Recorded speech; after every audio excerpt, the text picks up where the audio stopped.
So today I'm with Sylvia. Hi, Sylvia. Hello. Yeah, thanks so much for being here today. Today we're going to go kind of way back, I guess, back to the early days of eBay. Uh, Yes. so just to kind of give people some its perspective, me and Ryan started eBay 2008, and Ryan has had more experience on eBay than I did, helping her mom kind of in the early days. But I had never really been on eBay before 2008, so I guess I might be considered like a wave eBayer. And when we started, and I went online to these like community forums and blogs.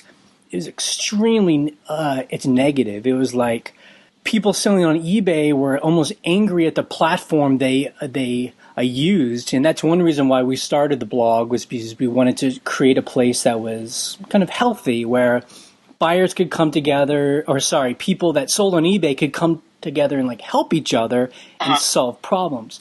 Yes. So Sylvia's here today because we've been talking, and you talked about starting selling on eBay in 1998, and that there was like a positive group of people that were helping each other. And maybe you could just kind of start us there, like how it all got started and where you were and stuff. Right. I work at Target, and a lady that I work with, she goes, "Have you heard about this eBay?"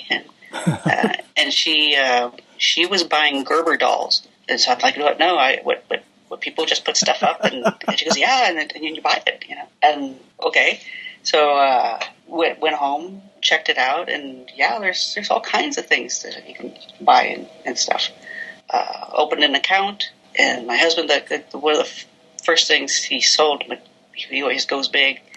We had a whirlpool, and he put it up. He put it up for $75, and a lady in Arizona bought it for. We were in Oregon, and a lady in Arizona bought it, and then at that point we had to figure out how to ship it. So just got a hold of UPS, and they told us how to crate it, and she paid for the shipping and sent it off.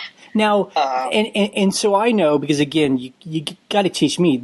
This was when eBay first started, so there wasn't PayPal. People would send money orders, and it was only auction, right? Yeah, you could take a check, cash. I had one man send me cash in the mail, or what we felt was a little more secure was the postal money order. Yep. So but this lady sent us a check, and at that time you didn't even think about. Like today, if you handed somebody a check and all the information that's on a check, right? Yeah. But and I'm sorry. And the other question I have, maybe for other people, it's like me that don't remember this.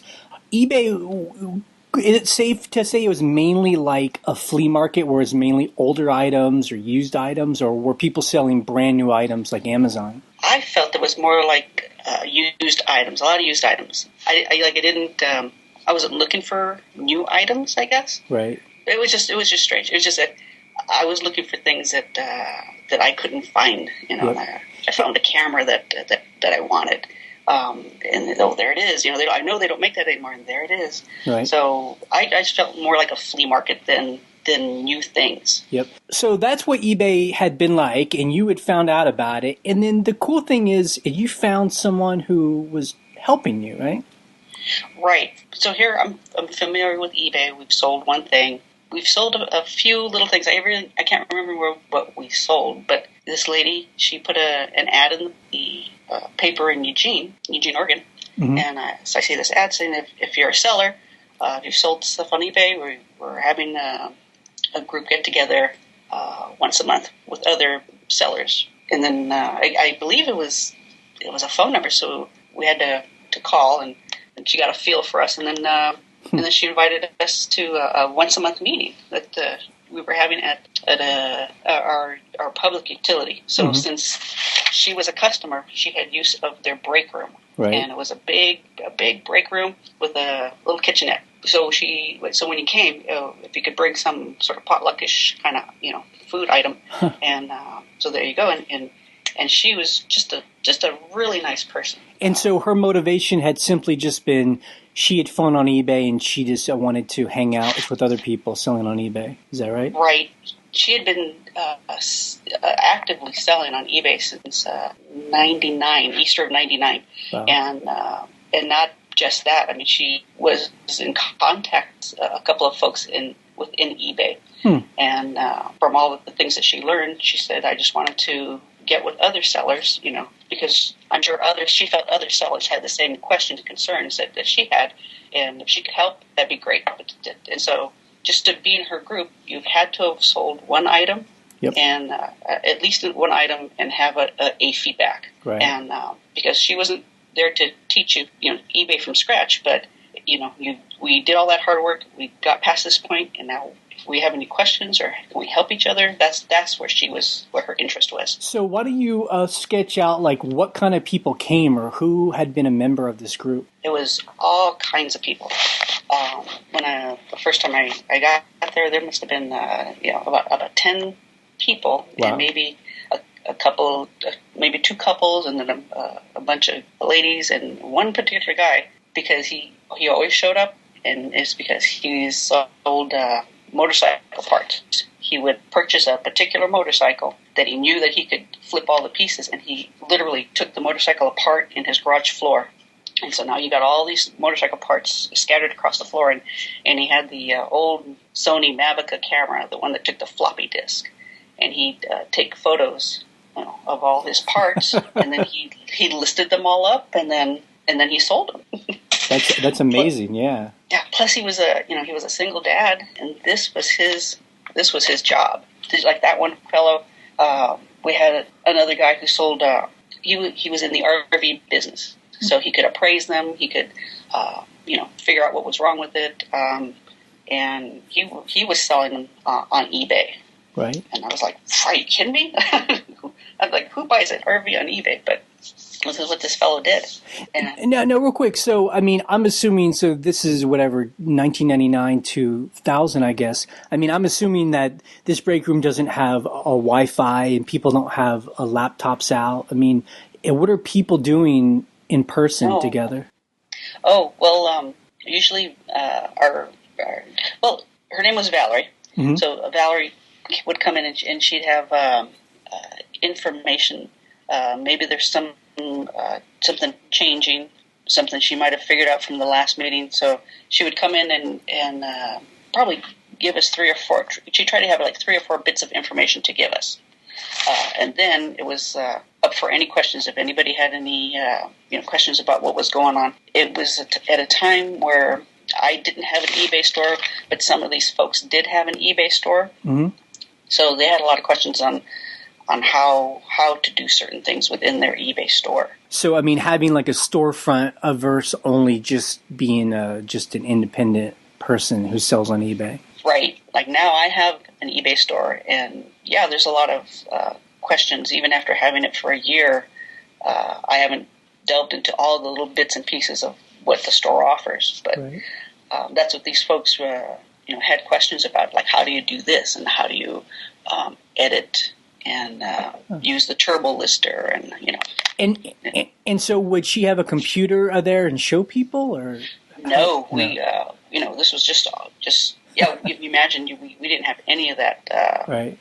Technology. We didn't have the Wi-Fi, even though eventually that electric company did go to having Wi-Fi there. It wasn't always 100% right. that we could use it. Yeah, I mean, and people didn't have smartphones and that kind of thing, right? No. Yeah. In fact, it was pretty funny. It was one meeting, a fellow, he showed up and he had been, I believe, like one meeting before, and then when he showed up, he showed us, that's the first time that we saw a smartphone, and he goes, look, you can go on eBay on it and everything. I'm like, what?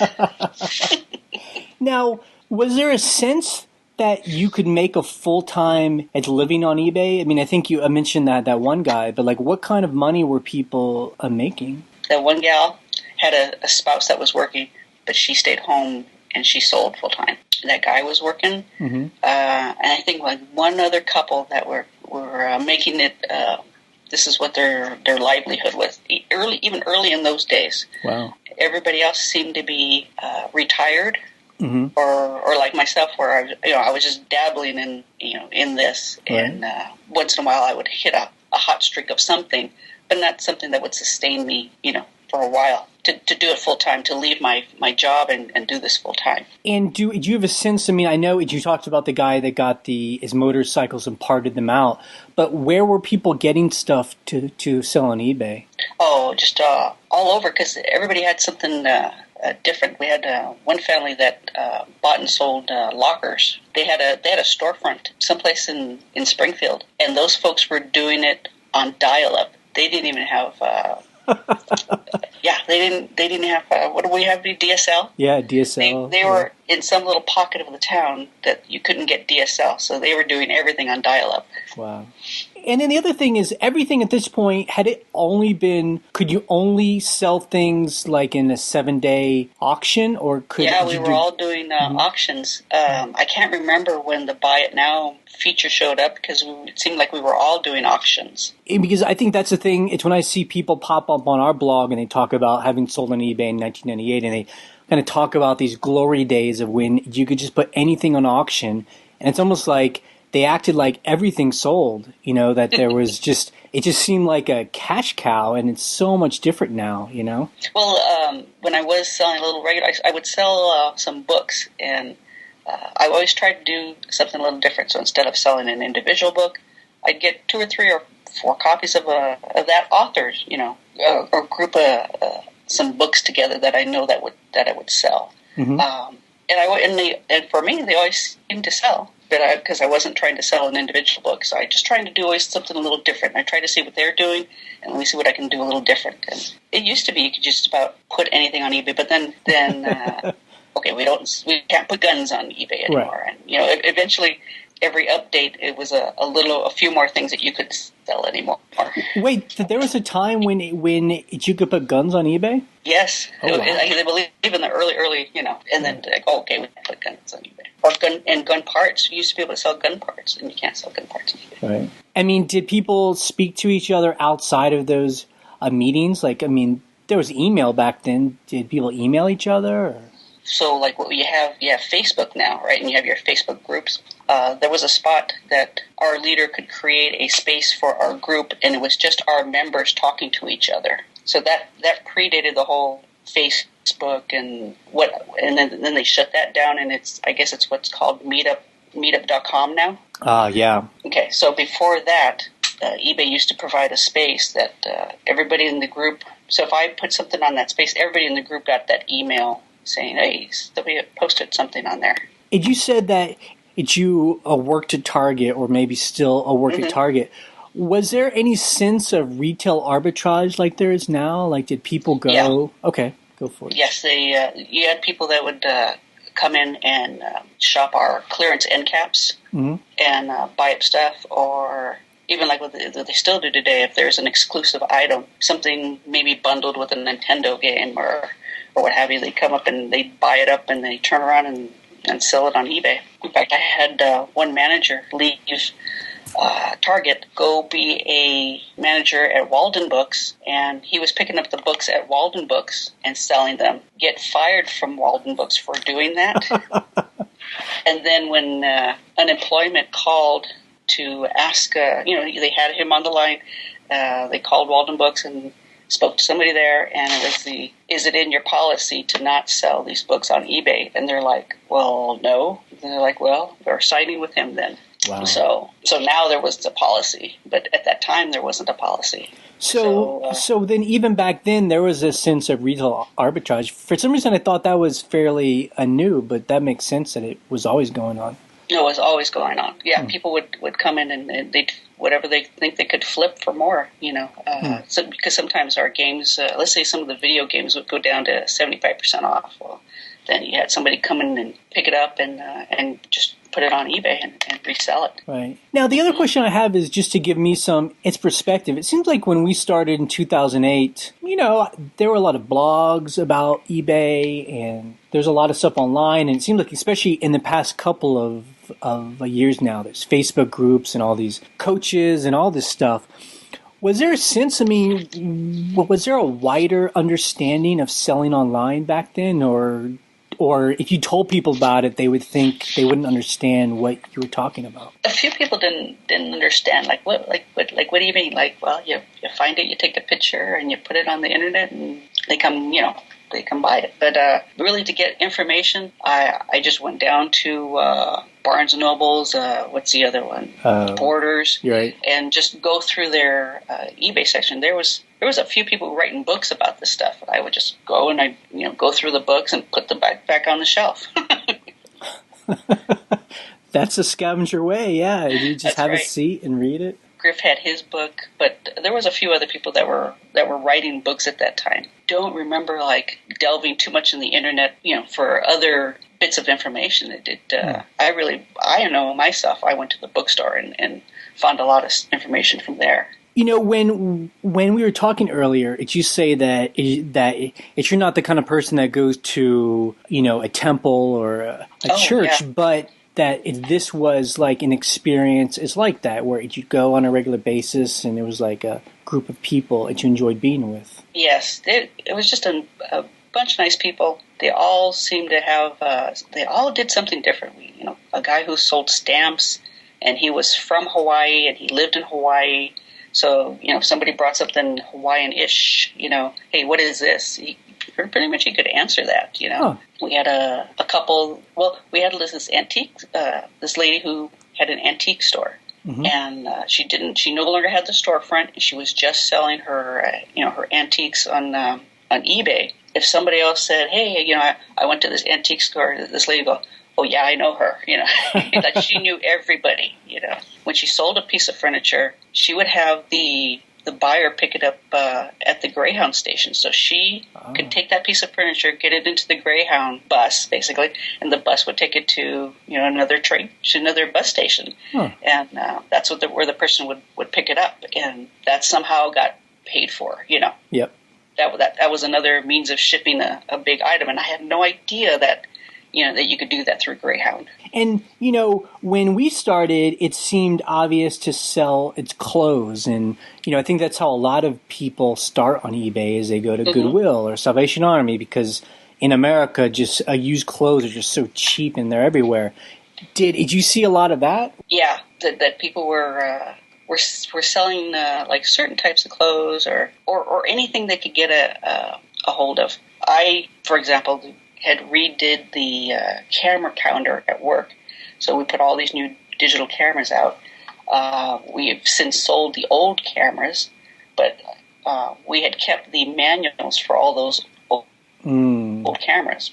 Well, somebody went and threw them in the trash. I took them out of the trash, and I proceeded to sell all those, books, just about all of them on eBay. Yeah, so let's say I had about 20 of them. I think I sold like 18. I made it, So 2, okay, just toss those. But that's when I was surprised you could sell anything on eBay. Huh. Just about. And now, if you were just selling kind of part-time, it sounds like you've always had this full-time job. I mean, right. Were you making some serious part-time cash, or was it just like, little bits and bobs here and there? Just little bits and bobs. Yep. Like when I sold some books, then I could tell my kids, hey, let's go to the movies. We have a little extra cash here. We can go see a movie. One time I ran into Valerie at the mall. She came out of Bed Bath & Beyond, but it's the place where that they have all the little soaps and things. Yep. And she says, in there they've got these fit-flop sandals, and it's sort of like an exclusive thing to Oregon. And people are selling them for $80 on eBay. I'm like, what? So walked in. Here are these sandals. They're black and red and white. So I took one of each, and then I took it home. And I'm going to see what this is all about. Because if anything happens and I can't sell them, I can always bring them back, yep. Right? And so I took them home, and sure enough, they weren't quite selling for $80. They had dropped down to about $70. And I thought, oh, that's fine. So instead, nobody was selling 2 pairs. So that evening, took pictures of them.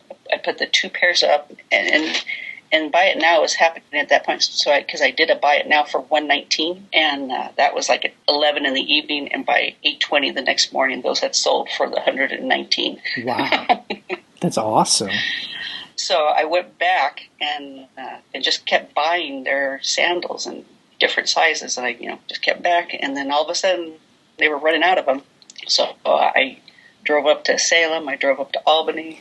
And I picked up sandals there, and I sold all those sandals. And in fact, I had 2 returns. One person said they were too small. I brought them back, flipped them to somebody else, and that was probably like a 45-day window where that was happening, and then that was done. I mean, that's, that sounds just like, it sounds like you guys were doing what everyone's doing now, the whole, it's retail arbitrage. And when you're on eBay at this time, can you get a sense of, is eBay a pretty small footprint? Like there's not a lot of sellers? Like has it expanded exponentially? There was always a lot of sellers. Okay. And they were happy selling. It's when eBay had to step away from, we had to stop taking checks, stop taking money orders, right? Stop the cash thing. When that stopped, yeah, there were some people that were upset about it, and it's just like eBay now when they come out with another set of this is the way we're going. These are the things that we're going to be doing. There was people that flipped out then. There are people that flip out now. And those of us who can, deal with those changes that keep going, then that we're the ones that are still doing it today. So that's interesting. So do you think that big breaking point that really, when people point to, eBay ruined the community, that was when they instituted PayPal and made people stop taking checks? Do you think that was right? In fact, there used to be two systems. There was PayPal, and PayPal was separate from eBay at that point when they started. And then eBay came in, and I can't remember what they called their pay system, but it was similar to PayPal. But we were all already doing PayPal, and why mess with this other system? So eventually eBay dropped that other one, and they bought PayPal. Right. And so what year is that? Do you remember? I could look at 2004, 2008. Gotcha. Somewhere in there. Yeah. Huh. Well, between there, because we all had our PayPal accounts, and that was, and then if somebody else had a PayPal account, well, easy peasy, we were all getting our money. To me, it's interesting, and maybe because I don't know, maybe younger than the people that were selling on eBay back then, but it seems like PayPal is more convenient, and so I feel like it's weird, like a system where I would have to write a check and mail it to someone and hope and then hope that they mailed something to me. Like I feel like that's more scary to me than the whole PayPal thing, Since that's the way we started, it didn't faze us that right. We would have to write a check or send somebody a postal money order. Did that ever happen where you bought something on eBay and wrote them a check and then they never sent the item? No. And way at the beginning, it seemed as if I sold something, I got feedback, and almost 100%. And the first time that somebody didn't give me feedback, I was pretty, like, what's wrong with you? Yeah. And now, it's okay. If you get feedback, great. And if I don't get feedback, well, then I take that as a positive too. Right. Yeah. Because if somebody's not happy with what's going on, they'll let you know right away. Yeah.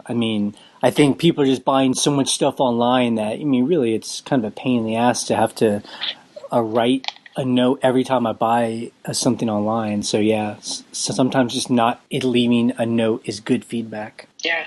But, we all took checks. In fact, the one family that bought the storage units, they only took checks. So when it came time to, when eBay said, okay, we're not taking checks or money orders, this family was up in arms, like, oh, why? We always take checks. We've never had a problem with checks. Yeah. Like, well, we're not doing checks anymore. She goes, well, how do you do this PayPal?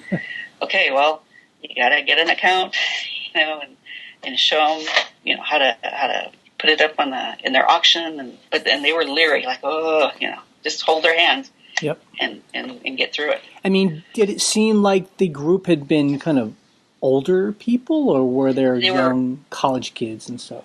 No, they were older folks, but they were computer savvy. Yep. So they weren't scared of the computer, and they weren't scared to sell something. Only once did I hear that somebody's account was hacked. And she says, I got up and I went to check my account, and I she said that she saw 2 purchases on her PayPal account, but she caught it right when it was happening, and she got a hold of PayPal, and somebody had bought two laptops with her account, but PayPal shut it down right there before the company could ship the laptops. So I have a couple other questions about the old days, and I'm sorry to do that, but then we can kind of get back to the story of the group because it's interesting how it kind of evolved. So the other question I have is, when I hear people talk about, again, this like it's the old way eBay was, I get this sense that in the feedback there were a lot of fights because sellers could leave feedback for buyers and. Oh, yeah. I mean, we know how a lot of the sellers are. They're very vocal, and I can imagine they're like leaving negative feedback and all these bad words. Exactly. Sometimes that feedback was interesting because you click on their number and you see 4 negatives. What's that about? Boom, and then you could see the back and forth. They didn't say burn into this, and they were freaking out, but they would be vocal back and forth to each other. I'm like, wow, I don't want that to happen to me. Yeah, I mean, and I can imagine that eBay was like, oh, we're gonna put the brakes on this one, Right. I mean, did you ever have any problem with buyers, or had there been a system of eBay where you had to call a service rep and talk about a buyer and all that? No, myself. In fact, I only had a negative in, let's say, in the last year and a half. But in those early days, all my feedback was positive, and I really didn't have an issue with anybody that we had to go back and forth, or they didn't have an issue with me, that they left a negative. And then, at this time, I'm thinking of Beanie Babies were very popular kind of around that time. Did you ever get involved in that, or? Because I worked during the day, I really couldn't be in those shops or waiting for the door to open because we heard that the toy store down in the mall got some, or it was Hallmarks, the Hallmark stores. Right. Some of them carried them, so I couldn't be a part of being in that line to pick up a Beanie Baby to sell it online. But I've seen lots of people that's what they were doing. They were waiting in line to get a bear and then try to flip it online, only to find out that everybody else is trying to do that. And I think a lot of people sold those things, but I think a lot of people got burned sitting on them. If you didn't bail out when that thing started to bottom out. Yeah, it seems like a pyramid scheme, people at the top did okay, but yeah. Okay, so let's get back to your story. So you were a part of this in-person group that would meet, and it was very positive. And then, what happened? Well, about 2008, our group leader was going to move, so she said, I can't run the group anymore. And the other lady was sort of her second. She was like, I can't do it either. I've got all of a sudden life changes for these couple of people, and it's understandable. We wound up having another meeting off at a pizza place that had a meeting room, so we met there. And we just okay, so do we still want to do this, or what do we want to do, and who's going to lead this? And I go, well, I nominate Sylvia, and somebody was like, I second that. I'm like, that's the worst. Okie dokie. Well, let's do it then, because I could still get the same because I was with that same power company, so I could still get our same meeting room the same day, same everything. So it just switched from her name to my name. We started meeting. It would be the first Tuesday of every month. So, I tried sending out a little email saying, we have a meeting coming up Tuesday, and we're going to cover a couple things, and, bring all your questions. And we just try to keep it going. I emailed Griff saying that, Valerie had some sort of contact at eBay, and I don't know who that was. Can you help me out with that? Because I've got a group of people that meet every month, and he just wrote back and said, I could be your contact. If you have any questions, you'll just let me know. So sure, if it was anything a little extensive, then I would take that member's question and email to Griff, and he was really good about coming back with an answer for us if he could. I've also had that experience. I've only emailed him one time, But the one time I emailed him, he emailed me back within half an hour. I was kind of surprised because I assume he's always getting inundated with messages. But he is the kind of customer service guy of eBay. Yeah, yeah. So, I just, like I said, I kept up with what I'm reading, and then I listened to the eBay radio. Just try to dig around within eBay anytime that, because things change all the time. So, and then my members would, if they had a question and then we couldn't get it answered that evening, I try to make sure that we get that answered by the next time we meet. So we went on for another 2 years with this going on. And I remember, and it was in that time period, like I said, where eBay switched the payment method and was just going to go with the PayPal. And I remember that family, just being upset. But, we had to just get through it. Everybody's like, this is what we're going to. So it went for another 2 years. And then I was in a position where I was going to wind up selling my house and moving. And I couldn't run the group anymore. And at that time, so no one else stepped up to take over. It dissolved after that. So I'm a little sad. Yeah. Yeah. Well, I mean, it sounds too, just probably with the online world, it's maybe they could get as many resources online as they could in person. I don't know. Well, some more things about eBay were coming up. I don't think at that time there were active YouTube people talking about eBay. So to me, that's more within the last 2-3 years. Yeah. But I don't remember it at that time back in 2008 if that was really going on. Yeah, I don't remember that either because that's when we first started on eBay, and that's why we started the blog because we didn't. Yeah, there were no eBay people. There's really only the community forums, and then some people had blogs where they would just kind of post the stuff that they bought, but it was kind of a low amount of people doing that. Yeah, we did have Griff come out for one of our meetings. Wow! And I sent that email out. Hey, we're gonna have Griff at our next meeting, so if you have any questions, show up. And we had about 20 people show up. Wow! And there was a couple of them that were pretty angry, something had happened or something had switched, and they were like, "What do you mean it's got to be like this?" And Griff is very cool under fire. Yeah. So he could talk to people, and that might have been the answer that they wanted, but he kept his cool, and people were just like, okay.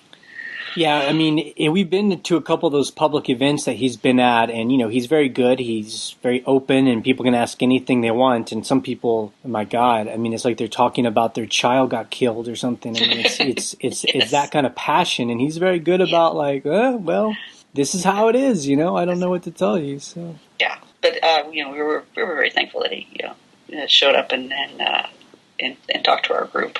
This part of It's Your Story is interesting because, it's kind of the end of the group, but this is now the beginning of a new part of It's Your Life where It's Your Parents got sick and kind of eBay works its way, I guess, into you taking care of It's Your Parents. And I feel like there are other people that are hearing this that would probably respond because I've heard other people say the same thing where they're taking care of sick parents, but they're able to make some income selling online. Yeah, my parents became ill, and I had sold that house in Oregon, so it was really weird how things work out because I sold that house, and in the midst of thinking about getting another one, this went down, and I came here, assessed the situation, and okay, I'm going to have to stay here because a month later my father passed away, and my mom was a chemo patient, so I didn't feel good about, let's say, uprooting her and taking her back to Oregon. She still had some family here. Her doctors are here, so everything she knows is here. So let's just, keep her comfortable and keep her here. And can I ask, what part of LA? Montebello. So we're about 9 miles east of downtown Los Angeles. Okay. So I came here. I went from a full-time job to a part-time job, and it worked out great. All I had to do was work Thursday, Friday, Saturday. Wow. And then I had the rest of the week to, take care of my mom's appointments or her the rest of the week. My boyfriend also gave his 60-day notice where he was working, and he came down and he joined me here. So, and he did all the cooking and cleaning, and I know my mom was eating better simply because he was cooking fresher food. It was always nice hearty meals. He was a real sweet guy. And plus, that's always amazing. So, plus, just for anyone who's sick, just having people around them that are loving them and just being with them, that's a big thing. So now my mom's feeling better. Her therapy's working. We have a cousin that lives out in Brea over in Orange County, so it's a little bit of a drive, but we see her every Wednesday. So we would go over there and we would pick her up. We have lunch at the local burger joint, and then the next block over is a Goodwill. So we would go into the Goodwill, and my cousin and my mother, they love to flip everything over. And I like to look at everything too. So one day this guy walks in, and he walks up to the men's racks of shirts, and I can see him start going through them. And he gets about halfway through, and he pulls this shirt out, and there's a guy on the other side of the rack, and he goes, "You see this shirt? This shirt's $100 on eBay." Wow. And I'm like, what? And I couldn't even tell what that shirt was. And he booked over to the register, paid for it, and then he ran out the door. And I was like, what? I was like, Sylvia, you've been going here for 2 years now, and how come you don't know what shirts sell for what on eBay? Okay. And I got angry. Yeah. Now, real quick, since you're taking care of your mom, are you still selling on eBay, or did you take a break from that? When we first got here, the boyfriend and I, we tried selling a few things, but we were trying to do it sort of the old way. We put it up on auction, and this auction thing's not really working for us, right? So then when we couldn't sell a few things, and then we just let it go. And we didn't revisit that for another year. And when this thing happened, I got mad. I came home and I started looking up videos on YouTube, and that's when I found all College Picker and Global Voodoo and Bonafide Hustler. Yep. All these guys that were, this is what I'm doing, raking profit. Yep. And this is what I sell, and I'm looking at what you're selling, and I found their eBay stores, and I'm seeing your sold items. I'm like, I'm going to start picking this stuff up. Yeah. So now, real quick, if I can ask this question, because I don't know the answer. Those kind of big people on a YouTube, I guess a YouTube stars that talk about eBay and Amazon. When you found their stores, because a lot of them don't really publicize their actual stores, do they sell a lot? I always just wonder, are they more talk, or do they have? They seem to have been selling a lot, like Rakin does. Global Voodoo did. College Picker, he was a funny one, because I was right at the time I was starting to watch him. He decided, I'm going to take a trip across the USA funded by my eBay sales. Wow. Yeah. So he started in Florida, him and a buddy, and they were going to thrift stores in different towns, and they would do one-day auctions. So, and his big flip was the guitars, the Guitar Hero, the guitars. Wow. And so he'd pick them up for $5, and he was selling them for $40 to $50. Wow! And he just find some cardboard and stick them in cardboard, and he was selling them. Yeah. So I'm watching his videos, and he made his way all the way to California and up into Oregon, and then I guess but he somewhere along the line his buddy left. Let's say about Texas or somewhere, because I didn't see the guy in the videos anymore, and then he just continued and this is what he was doing, and I found that just fascinating. That's something that's would be very interesting to do, to go across the country on your eBay sales.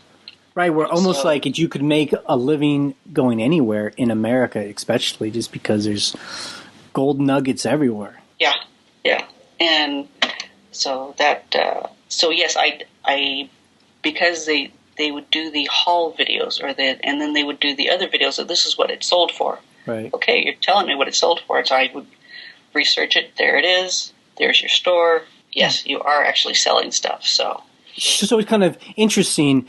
When you first started on eBay, there was this in-person group where you guys would help each other. So now it seems like a second wave started where people started helping each other, I guess, online, right? Yeah.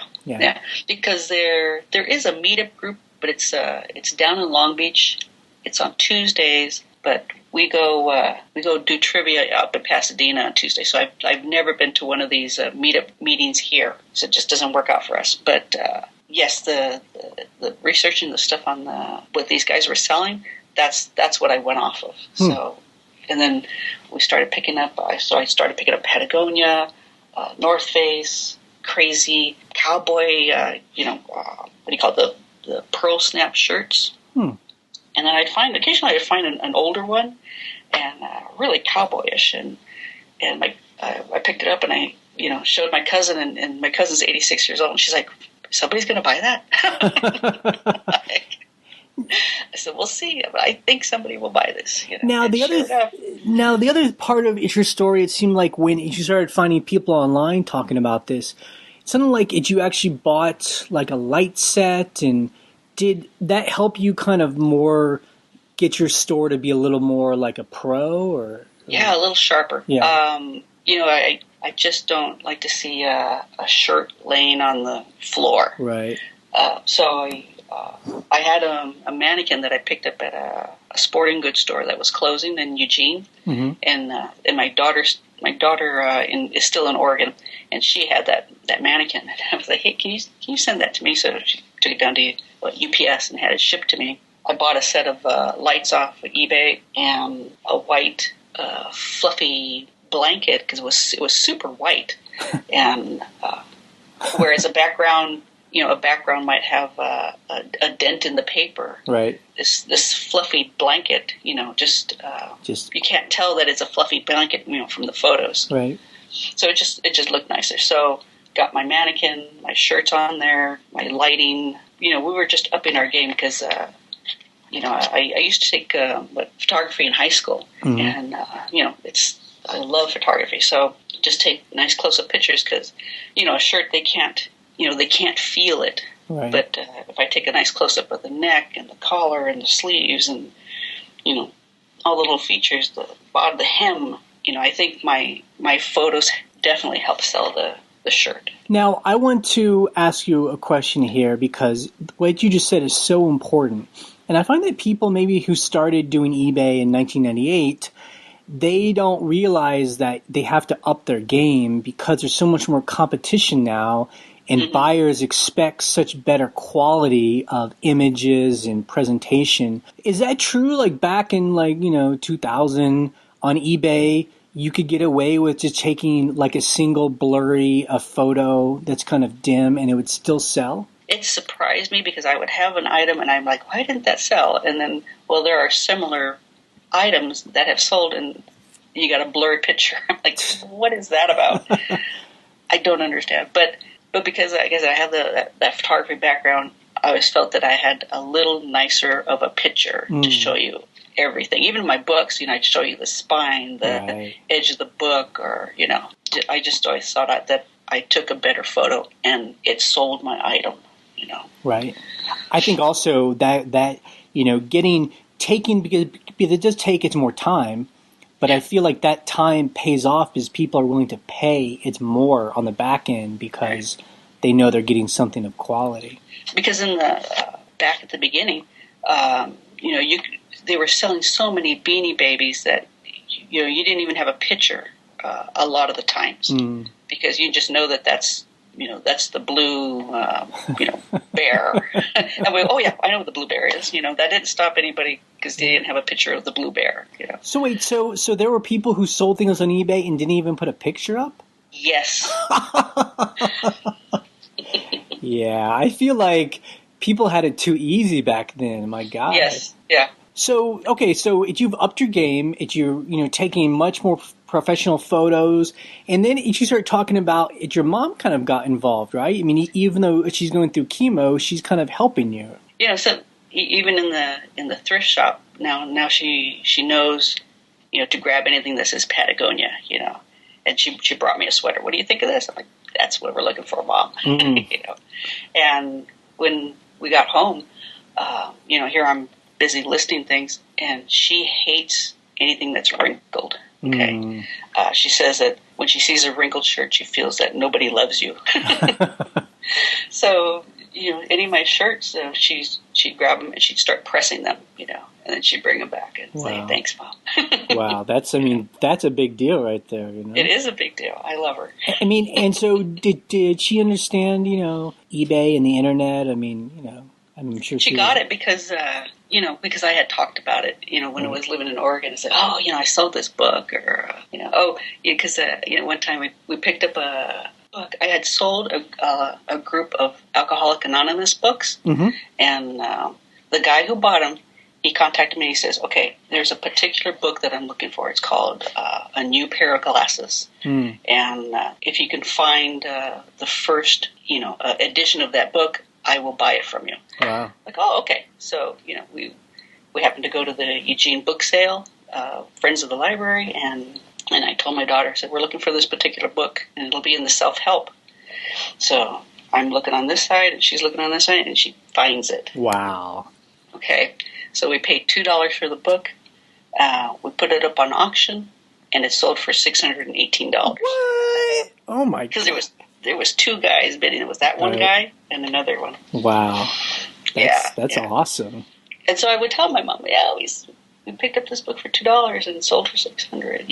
And so she was already familiar with it. And then, but when actually see it like this, we picked this out. You ironed it. I sold it, that was pretty wild. I mean, plus, when I hear stories like that too, it kind of, I think it's so cool because it kind of gives something people to do together, that's actually kind of productive. And I'm assuming if you're just working part-time, that maybe this money's a bit more useful than it was before.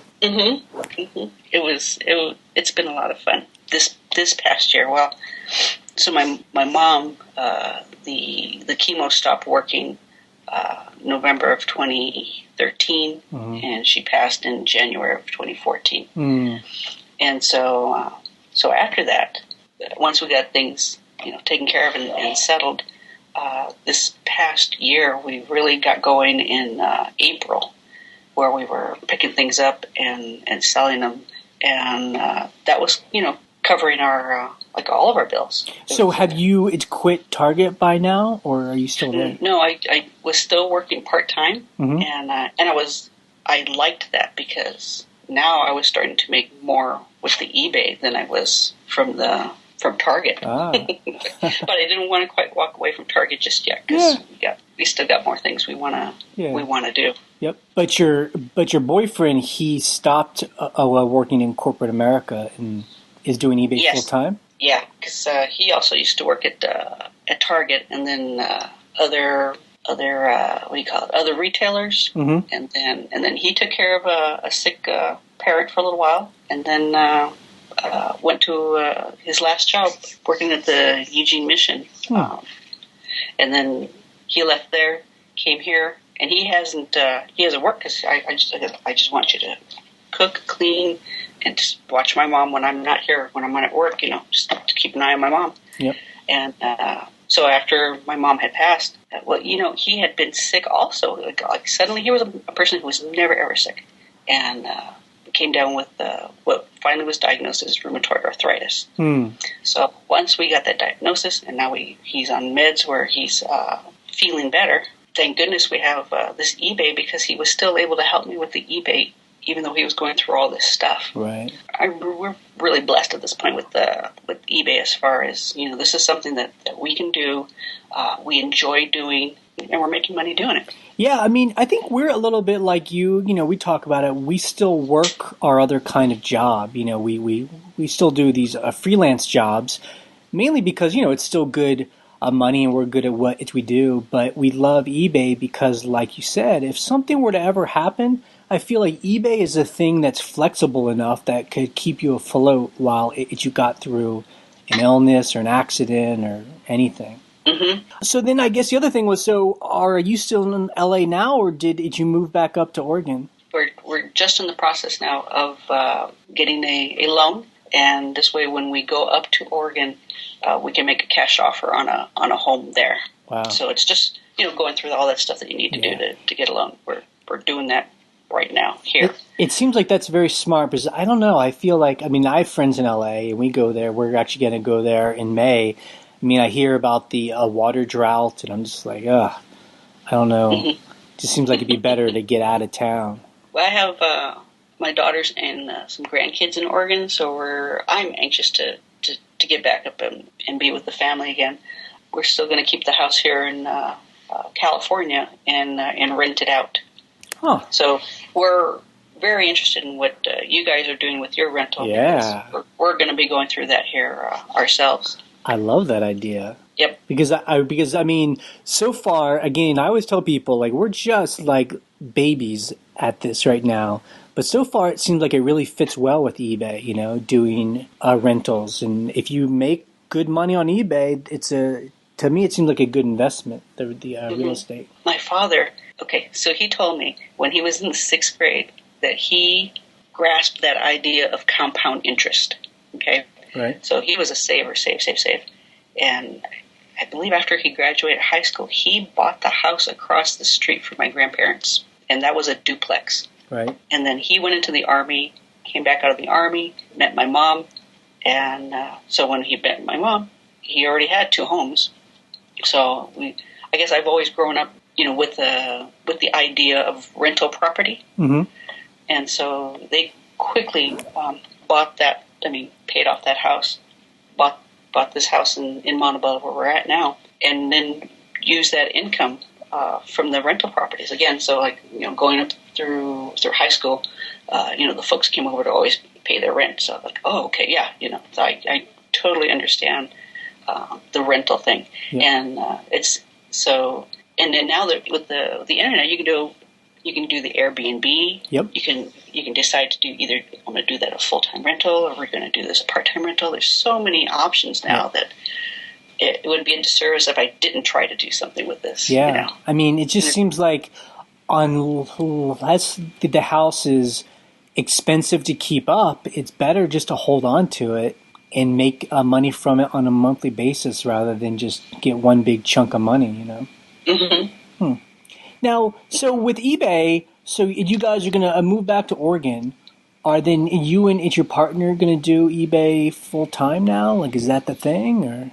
Yeah, we would like to do the eBay thing. In fact, we went and visited back there in August for a week, and we were still able to find things there that we are finding here in LA. The same brands, the same types of shirts, and you know what? And we can always take a flight out to Vegas and do some sourcing there, have a little fun, and bring it back with us. What a life, you know? That's the plan, because we still have family here in LA, so we can still take a flight down, you know, see some family, fill up our bags, and then take it back home and sell it. Now, the other part of the story that I thought was, you know, very nice was, so you contacted some of the people in your old eBay group, is that right? Mm-hmm. Yeah, there was this a couple, like if I could, I have my parents, I love my parents, but if I could adopt some parents, these were a couple that they're sweet. It was Dick and Margaret, and Dick always made cookies from scratch and brought them to the meetings. If there was any cookies left, he'd give them to me, and I'd come home and my daughter's like, "Do you have any of Dick's cookies?" So, very sweet people. And they both did. I mean, they both sold all kinds of things. Just anything that they could flip, they sold it. But then I hadn't talked to them in about 3 years, and but I still had their phone number on my phone. So I gave them a call one day, and I'm like, "Oh, I hope you're okay." So yes, they both answered the phone. They're still on and off selling stuff on eBay. Dick had a bout with cancer, but had come through it. And, you know, I tell them, I really missed you guys. You know, I really enjoyed those meetings and always, you know, meeting with you guys. And they said, we miss you, Sylvia. And then we were just about crying. I was like, I don't cry. Do you think you're going to be able? They're still doing good. I said, have you talked to anybody else from the group? And they said, will we see so-and-so every once in a while? And so then they gave me some of the names, because when they closed down that group, I lost like what they were calling themselves online. You know, what their eBay seller ideas. So they gave me a couple of them, and I found a couple of people. I still see that they have a presence on eBay, but yeah. So it's interesting after all these years that these folks are still, you know, we're all still, you know, doing something on the eBay. Cool. So do you think you might try and get people back together, or? Well, we might. I probably go back. I probably talk to Dick and Margaret, and if we could figure out where everybody's at, we can try to put this back together. I don't know if I want to put an ad in the paper, but Yeah, who knows? I mean, I think that's a question we get from the blog is I'll have people either email us or they'll just comment on our blog and they'll be like, why are you telling people about this? Why don't you shut up and make some money and don't tell people about what we're all doing? And I always tell people, like, there's so much stuff to find and sell that, it doesn't matter. And actually, if we didn't, have this community and talk to people like you or talk to other people, it would be very isolating and I think very boring and kind of lonely, Yeah. Because we did this, I know the folks that this was easier. Because we could because of this thing that would trip them up. They bring it to the group, and we all try to work through this. Or how did you do this? Where did you get your stuff? Because you had that human part of it. I think that's why I enjoyed the group. Is because everybody's human contact there in something that if you didn't have that, yes, it could be a very solitude existence. Yeah. I mean, did you ever find that people would be very competitive or they would not want to tell their secrets because someone else might go and grab their stuff? No, in fact, I think it was the opposite of that. They were willing to share where they went and got their stuff and wow. What post office works with them, what post office, they're kind of jerky people over there. It was just a good group of people, and I realized, I'm 51, and when you have a good thing, and to have that forethought to realize you're in a good thing, and let's see how far we can go with this, because this could go away in a moment, Yeah. And so in the time that we were doing it, it was fun, and I could see if I restarted the group. Well, now we have the iPad. We can bring that to the meeting. Yep. We could Skype with whoever. I mean, we don't have to just let's say if we wanted to talk to Griff again, we don't necessarily have to have him there. He could Skype with us. Yeah, and it's like you said too. Like that kid who traveled across the America and sold things on eBay. I just feel like it's so powerful now, like that's kind of what Mikey and Wendy do, who it used to be on this podcast. They now travel quite a bit and they are selling from wherever they are. So it's kind of cool. Mm-hmm. And then the smartphones, the what people could do with with your smartphones now, getting everybody on their app, trying to encourage everybody to have their listing mobile friendly, that's really important with me that I need to know what my listing looks like on the mobile phone. Right. So that it's not a photo that's exploding, and you can't see anything. Sometimes, in these Facebook groups, somebody will say, "Can you check out my listing and see what's wrong?" Yeah. I immediately go to the cell phone and look at their listing there, and sometimes their listing is jumbled or crunched or there's something funky going on with her. That's your number one problem because everybody's buying off their phones now. Right. I mean, and it's funny too. I don't know if there's any story about that. I think of like 2005 eBay. I just think of like pages with like 18 different fonts and like 16 different colors and like dancing Santa Clauses and music playing, Yeah, like these little folks with a little too much time on their hands. Yeah, I mean, people were being creative, but... but yeah, it's like, what are you selling again? Yeah, right. And I mean, plus pages that have, and they still exist, pages that have all these rules. I mean, they go on forever. Yes. Like my listing says, we accept returns for all reasons, including buyer remorse and item doesn't fit. Right. So you can just take that right out of their hands. Right. Okay. If it doesn't fit, just send it back. Send it back. Okay. Not a problem. So if I had a group, that's what I would encourage you to do. I'm not telling you that's what you have to do. Right. That's what I would encourage you to do. Right. Yeah. But you can't really do that on a Facebook group because if they start beating you down, like, what are you talking about? Yeah, people don't take returns. Yeah. That's all we try and do too. Is like this works for us. Yeah. You can do whatever you want. We're just telling you what works for us and the problems. Before we wrap up, I just had one last question that popped up that doesn't really have a lot to do with what we've been talking about, but it's interesting.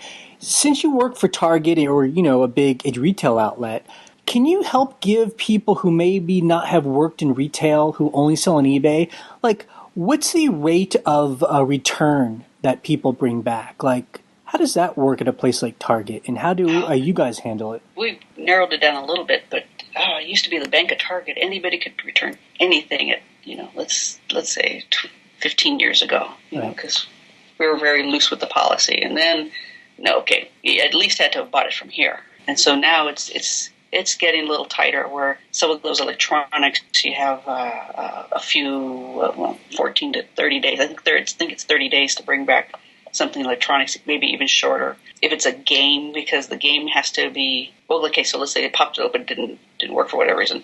Well, you're I don't even know if you can return an unopened game. It has to, even though we still will take a return, we still take a lot of returns. Right. So this didn't fit. This doesn't. Is it like 10%, 15%? Like, what kind of rate? Do you have an idea? Honestly, Jay, I don't know. Oh, you don't know? Okay, gotcha. No, I don't know. I just try and tell people, I hate to take its returns too, but trust me, the rate of returns that eBay sellers have, I don't think is anything in comparison to what big stores have, Right. I might have 2 in a 90-day period. Yeah, right. Yeah. It's not crazy, and knock on wood, I haven't had somebody scamming me, Yeah. Where I felt like I got scammed on that one. Yeah. I mean, do you see at Target a lot of people come in to do retail arbitrage? And do people buy stuff and then bring it back if they can't unload it online? Or I definitely see them buying the games, and sometimes it varies from store to store, because sometimes a store manager will be, sell it all to them. I don't care. And then sometimes it's like, no, they can only buy so many. It's really weird that way, because here was another. This lady was coming in, and she wanted to know if she could buy all of this particular new movie, because she was going to take those and load up the red boxes. And I'm like, my store manager's not here. The store manager showed up later on that afternoon, and I let her know, look, I had this person that wanted to buy all of this movie, but I didn't know if you would have allowed that. And she goes, I don't care. She goes, I need to make sales, so next time she wants to buy all the movies, sell them to her. I'm like, okay. I mean, do you, because I always wondered that. I mean, we really don't do a retail arbitrage because there's just too much cool stuff that we'd rather buy anyway. But does a place like Target or any of these big retailers, I mean, they must know that that's what's happening. Do you think they'll ever take steps to, instead of just dumping stuff that gets put online, that they'll start to sell that stuff themselves online? Who knows? I don't think so. I don't think we, at the store level, that they're concerned about what this person's going to do with that. Like, look, just sell it to them. That it makes sales, and sales equals hours, and people get hours. Gotcha. Yep. So I think that's where at the point where we're at.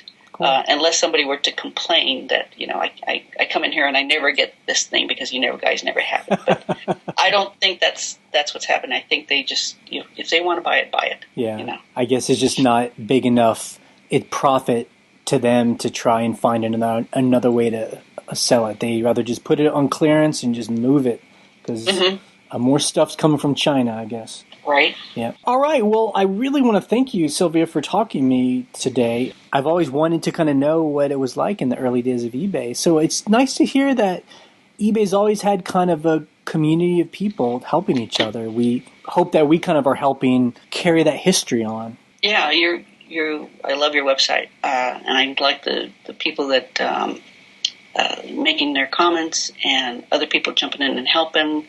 And that it hasn't gotten out of control, and you pretty much put the kibosh on the hating, and let's just brainstorm here and come up with some answers. And I guess I always just like to assume that people are smart, and people know how to find answers, and that we're all here to help each other, and we're all busy people, so let's not waste each other's times, and let's make some money and be independent if that's what we want to do. Mm-hmm. Well, good luck on the trip back up to Oregon, and I'll see you on the blog. I'd love to hear an update as things progress. Well, thank you. This was a lot of fun. Cool. All right. I'll see you, Sylvia. All right. Bye-bye. Bye.